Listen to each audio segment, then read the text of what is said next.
ጤና ይስጥልን የተወደዳችሁና የተከበራችሁ የገበያ ሚዲያ ተከታታዮቻችን እንደምን አላችሁ? ይህ በግሪን ሰንቴክ ሶላር ቴክኖሎጂ ስፖንሰርነት ወደ እናንተ የሚደርሰው ዕለታዊ የምዕራፍ አንድ የቢዝነስ ዜናችን ነው። በምዕራፍ አንድ የዜና ወጃችን ላይ የመረጥንላችሁን ኢኮኖሚያዊና ማህበራዊ መረጃዎቻችንን ይዘንላችሁ ቀርበናል። እንዲሁም የያዝንላችሁን መረጃዎች እንድትከታተሉን እየጋበዝን ለዕለቱ ወደ ያዝንላችሁ ዜናችን እናልፋለን። በቅድሚያም አርዕስቶችን እናስቀድም። የመኖሪያ ቤት ለማግኘት የተደራጁ መምህራንን የሚመለከት አዲስ አስደሳች መረጃ መውጣቱ ተነገረ። ሙሉ መረጃውን እናጋራችኋለን። ከጊዜ ወደ ጊዜ አነጋጋሪ እየሆነ የመጣውን የነዳጅ ጉዳይና የድጎማ ስርዓትን በሚመለከት አዲስ መግለጫ ተሰጥቷል። በተጨማሪም የነዳጅ ዋጋ ጭማሪን በሚመለከት ምላሽ ተሰጥቶበታል። ሙሉ መግለጫውን የምናጋራችሁ ይሆናል። ትምህርት ቤቶች በሚያቀርቡት የዋጋ ጭማሪን በሚመለከት አነጋጋሪ የሆነ ውሳኔ መተላለፉ ተሰማም። በትምህርት ቤቶች የዋጋ ጭማሪን በተመለከተ የተላለፈው ውሳኔ ምንድነው? በዝርዝር እናጋራችኋለን። መንግስት የፍጆታ ዕቃዎችን ለህዝብ እያቀረብኩ ነው ቢልም ህዝቡ እየደረሰው አይደለም ተባለም። በዚህ መረጃ ዙሪያ ከሚመለከተው አካል ሰፊ ማብራሪያና ምላሽ ተሰጥቷል። በዝርዝር ከምንመለከታቸው መረጃዎቻችን መካከል ይገኝበታል። የተወደዳችሁ ተከታታዮቻችን እነዚህንና ሌሎች ኢኮኖሚያዊና ማህበራዊ መረጃዎቻችንን ይዘንላችሁ ቀርበናል። ከመረጃዎቹ ጋር ደግሞ እኔ መላኩ ደምሶ አብሬያችሁ የምቆይ ሲሆን ሌሎች ኢኮኖሚያዊና ማህበራዊ መረጃዎቻችንን ለማግኘት ታዲያ የገበያ ሚዲያን እንድትወዳጁ እየጋበዝን በዝርዝር ወደምንመለከታቸው ዜናዎቻችን እናልፋለን። በመዲናችን አዲስ አበባ ብዙዎቹ ለመኖሪያና ለኢንቨስትመንት ተመራጭ ባደረጉት በለቡ መብራት በቻድ ኤምባሲ አጠገብ በማራኪ ኮሪደር ልማት ደምቆ የሚታየው ዲኤምሲ ሪል ስቴት ማራኪ እይታ ያለውን የመጨረሻውን ብሎክ በቅናሽ ዋጋ ይሻሙ ይሎታል። ከአነስተኛ ወለል ጀምሮ በመረጡት የፍሎር አማራጭ ከስቱዲዮ እስከ ባለ 4 መኝታ ከ508 ሺህ ብር ጀምሮ በመክፈል የቤት ባለቤት እንሆ ይሁኑ። 60% በሚደርስ የረጅም ጊዜ ባንክ አማራጭ ከወለድ ነፃ አገልግሎት ጋር አመቻችተናል። ቀድሞ ለሚመጡ ለ20 ዕድለኞች እስከ 30% የሚደርስ ቅናሽም አዘጋጅተናል። ለበለጠ መረጃ ለቢሮ ቀጠሮ እንዲሁም ሳይት ለመጎብኘት በ0968 7272 29 አሊያም በ0922 917974 ላይ ይደውሉ። ደስታው እዚህ ይጀምራል። ዲኤምሲ ሪል ስቴት። ኢትዮጵያ በመጀመሪያው ዓመት የአፍሪካ ነፃ የንግድ ቀጠና $5 ሚሊዮን ከታክስ እንደምታጣ ተነገረም። የአፍሪካ ነፃ ንግድ ቀጠና ስምምነት ተግባራዊ የሚደረግበት የመጀመሪያው ዓመት ኢትዮጵያ $5 ሚሊዮን ከታክስ እንደምታጣ የንግድና ቀጠናዊ ትስስር ሚኒስቴር አስታውቋል። ለአፍሪካ ሀገራት የገበያ ትስስር ለመፍጠር የተደረገው የአፍሪካ ነፃ ንግድ ቀጠና ስምምነት በአፍሪካ ሀገራት መካከል የንግድ ስምምነት እንዲኖር ለማስቻል እንደ አውሮፓውያን አቆጣጠር በ2018 የተፈረመው ስምምነት ሀገሮቹ ስምምነቱን በፈረሙ በ10ኛው ዓመት 90 በመቶ ወደ ሀገራቸው የሚገቡትን ምርቶች ታሪፍ ነፃ እንዲያደርጉ መደንገጉ ተነግሯል። በዚህም ኢትዮጵያ ስምምነቱን ተግባራዊ በምታደርግበት የመጀመሪያው ዓመት ወደ ሀገር ውስጥ ከምታስገባቸው ምርቶች ታሪፍ $5 ሚሊዮን እንደምታጣ በፖሊሲ ጥናት ኢንስቲትዩት ተመራማሪው ዶክተር አበበ አምባቸው የተናገሩ ሲሆን በዚህም ደግሞ በ13 ዓመታት ውስጥ $83.3 ሚሊዮን ታጣለችም ብለዋል። ከአፍሪካ ሀገራት ጋር የሚደረገው የንግድ ልውውጥ አጠቃላይ ወደ ውጪ ከሚላከው ምርት 14 በመቶ እንደሚሆንና 9.6 በመቶ ያህሉ ደግሞ ከአፍሪካ ሀገራት የምናስገባው ምርት ነው ሲሉም ተናግረዋል። የስምምነቱ ግዴታ በሂደት ታሪፍ መቀነስ መሆኑን የገለጹት በንግድና ቀጠናዊ ትስስር ሚኒስቴር የዓለም አቀፍና ቀጠናዊ የንግድ ትስስር መሪ ስራ አስፈጻሚ የሆኑት አቶ ታገሰ ሙልጌታ በበኩላቸው ምርቶችን ወደ ሀገር ውስጥ ስናስገባ በአንድም በሌላም ገቢያችንን እናጣለን ማለታቸውን ሪፖርተር ዘግቧል።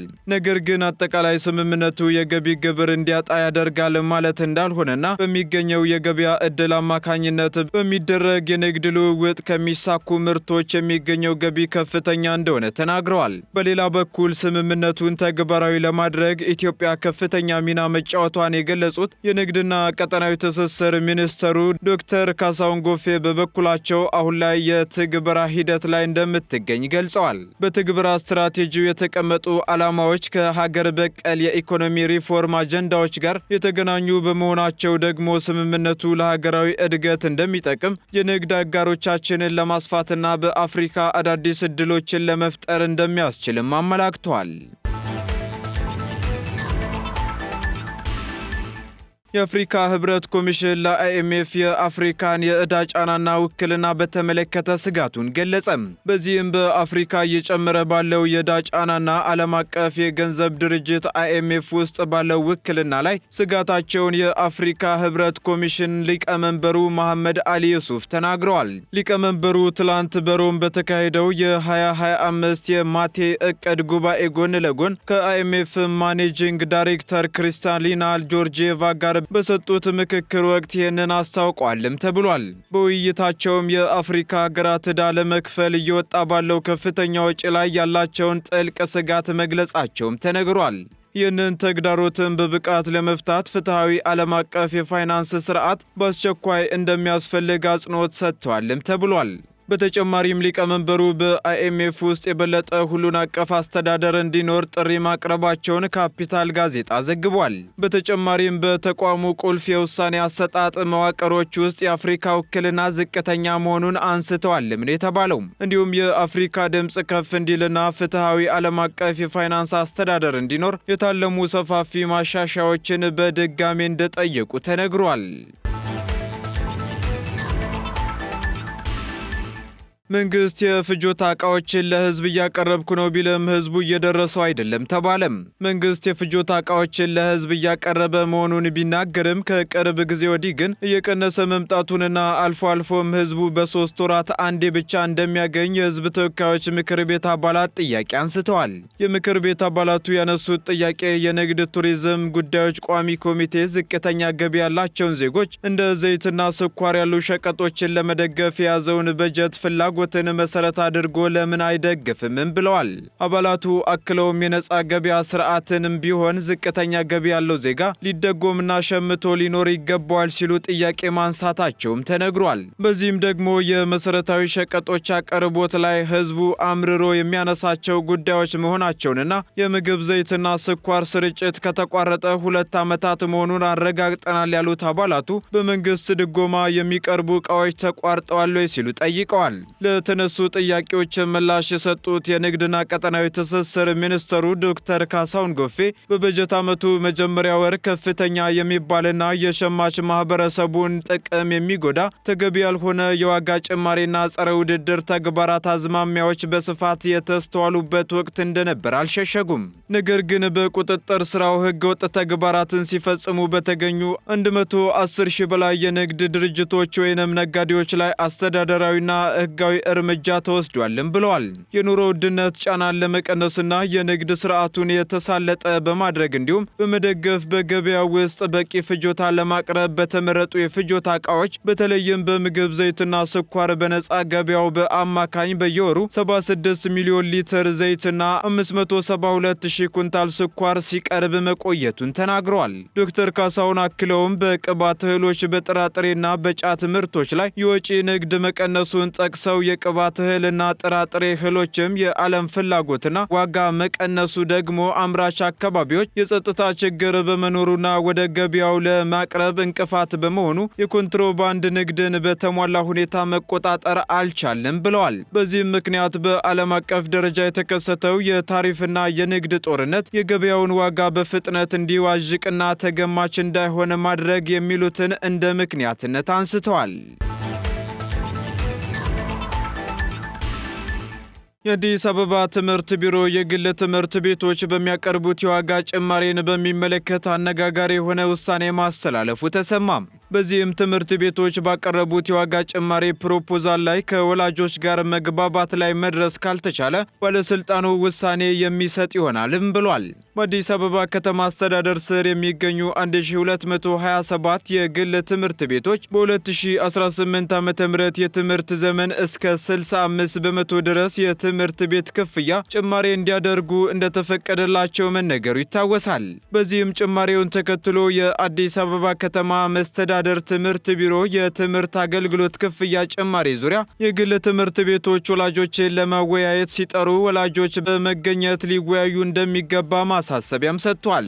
ቢሮው በአዲስ አበባ ከተማ አስተዳደር የትምህርት አገልግሎት ክፍያ አሰራር ስርዓት ደንብ ቁጥር 194/2017 በከተማ አስተዳደር በአስተዳደሩ ካቢኔ የጸደቀ መሆኑን አስታውሶ ደንቡን መሰረት በማድረግ መንግስታዊ ካልሆኑ የትምህርት ተቋማት ጋር ውይይት መደረጉን አስታውቋል። ደንቡ ባስቀመጣቸው የክፍያ ዋጋ ጭማሪ ጣሪያዎች መሰረት የትምህርት ቤቶች ወላጆችን በመጥራት ግልጸኝነት የመፍጠር ስራ መስራት እንደሚጠበቅባቸው አሳስቧል። በውይይቱ መሰረትም የክፍያ ጭማሪውን በተመለከተ ወላጆችና ትምህርት ቤቶች በጋራ በሐሳቡ ላይ በመወያየትና በመመካከር የሚወሰን መሆኑን ተገልጿል። በዚህም ትምህርት ቤቶች ባቀረቡት የዋጋ ጭማሪ ፕሮፖዛል ላይ ከወላጆች ጋር በመግባባት ላይ መድረስ ካልተቻለ ሪፖርቱ ለአዲስ አበባ ከተማ አስተዳደር ለትምህርትና ስልጠና ጥራት ቁጥጥር ባለስልጣን የሚቀርብና በባለስልጣኑ ውሳኔ የሚሰጥ ይሆናል ሲል ትምህርት ቢሮ አስታውቋል።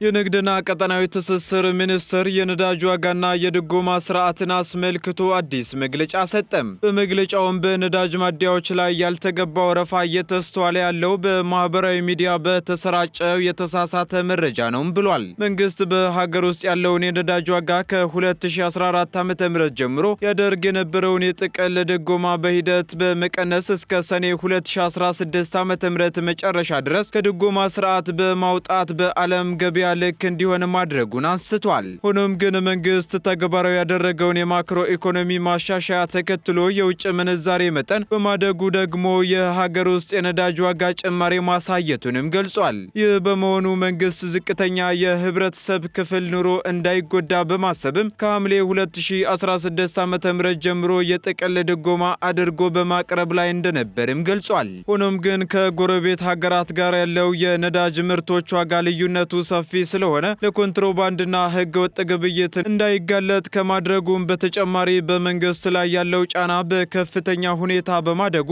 በሂደት ከድጎማ ለማውጣት ባለፉት 11 ወራት ሰፋፊ ስራዎች ተከናውነዋል ሲል በመግለጫው አመላክቷል። ይህን ተከትሎም ቤንዚንና የአውሮፕላን ነዳጅ ከግንቦት 1 ቀን 2017 ዓ.ም ጀምሮ ነጭ ናፍጣና ሌሎች የነዳጅ ውጤቶችን ከግንቦት 27 ቀን 2017 ዓ.ም ጀምሮ የጥቅል ድጎማውን በማስቀረት በዓለም የነዳጅ ዋጋ መሰረት እንዲሆን ተደርጓልም ብሏል። ነገር ግን በያዝነው ሳምንት ውስጥ መንግስት ከድጎማው እንዳልወጣና ተጨማሪ የታክስ ክፍያዎችን እንደሚተገብር በተለያዩ ማህበራዊ ሚዲያዎች የተሳሳቱ መረጃዎች መሰራጨታቸውን ተከትሎ በነዳጅ ማደያዎች ላይ ያልተገባ ወረፋ እየተስተዋለ መሆኑን ሚኒስተሩ አንስቷል። ስለሆነም ህብረተሰቡ በማህበራዊ ሚዲያዎች የሚናፈሰው ከእውነት የራቀ አሉባልታ መሆኑን እንዲገነዘብና የድጎማም ሆነ የታክስ ክፍያ እንደማይኖር እንዲሁም ከፍተኛ መጠን ያለው ነዳጅ እየቀረበ መሆኑን ተገንዝቦ ህብረተሰቡ ተረጋግቶ እንዲገበያይ አሳስቧል። በተጨማሪም በነዳጅ ላይ ምንም አይነት የሚጨመር ዋጋ የለም ሲሉ የንግድና ቀጠናዊ ትስስር ሚኒስትሩ ዶክተር ካሳሁን ጎፌ ተናግረዋል። በዚህም ደግሞ ነዳጅ እያለ ዋጋ ይጨምራል በሚል እሳቤ የለም በሚሉ ማደያዎች ላይም እርምጃ እንደሚወሰድም አክለዋል። እንዲሁም አንዳንድ የነዳጅ ማደያዎች ነዳጅ ይጨምራል በሚል አገልግሎት አቁመዋል ያሉት ሚኒስትሩ ነዳጅ ላይ የሚጨመር ዋጋ የለም ማለታቸውም ተነግሯል። ቀጥለናል። ውድ ተከታታዮቻችን ወደ መጨረሻው ዝርዝር መረጃችን ስንሸጋገር ለቤት ፈላጊ መምህራን የተደራጁና 25 በመቶ ቅድመ ክፍያ ቁጠባ ያጠናቀቁ 96 የቤት ማህበራት በቅርቡ ስራ ይጀምራሉ መባሉ ተሰማም። በ2017 ዓ.ም ለቤት ፈላጊ መምህራን ካደራጃቸው 264 ማህበራት ውስጥ 25 በመቶ ቅድመ ክፍያ ቁጠባ ያጠናቀቁ 96 ማህበራት በቅርቡ ስራ እንደሚጀምሩ የአዲስ አበባ ህብረት ስራ ኮሚሽን አስታውቋል። ይህ የተባለውም የአዲስ አበባ ከተማ አስተዳደር ትምህርት ቢሮ ቤት ፈላጊ መምህራን በ2575 ፕሮግራም የቤት ባለቤት ለማድረግ የሚያስችል ስምምነት ከአዲስ አበባ ህብረት ስራ ኮሚሽንና ከአዲስ አበባ መምህራን ማህበር ጋር ሰኔ 12 ቀን 2017 ዓ.ም በተፈራረመበት ወቅት ነው። በዚህም ኮሚሽኑ በ2017 ዓ.ም 23433 ቤት ፈላጊ መምህራንን በ264 ማህበራት ማደራጀቱን በመግለጽ ከማህበራቱ ውስጥ ደግሞ 25 በመቶ ቅድመ ክፍያ ቁጠባ የጨረሱ 96 ያህሉ መሆናቸውን የአዲስ አበባ ህብረት ስራ ኮሚሽነር ወይዘሮ ልዕልቲ ግደይ ተናግረዋል። የ96 ማህበራት አባላት የሆኑ 8595 መምህራን ህጉ የሚፈቅድላቸውን 25 በመቶ የቅድመ ክፍያ ቁጠባ የጨረሱ መሆናቸውን የጠቀሱት ኮሚሽነሯ መንግስት ባዘጋጀላቸው መሬት ላይ በቅርቡ ወደ ግንባታ